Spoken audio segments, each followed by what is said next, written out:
আম মনে হইতেছে লিচুর মতন ধরে রয়েছে। একটা গাছে আম লিচুর মতন। এই আম লিচুর মতন রূপালি আম, পুরা লিচু ফেল।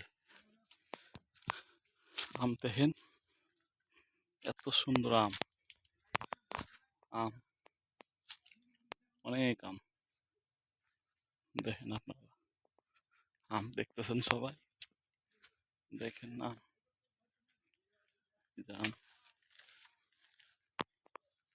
দেখেন আম।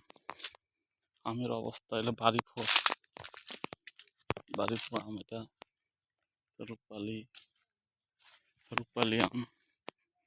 আম একটার ভিতরে দেখেন কতটি আম ধরে রয়েছে একটা ডালের ভিতরে, দেখছেন? এই যে দেখেন, এই যে আম দেখা যায়, আল্লাহর নিয়ামত দেখছেন।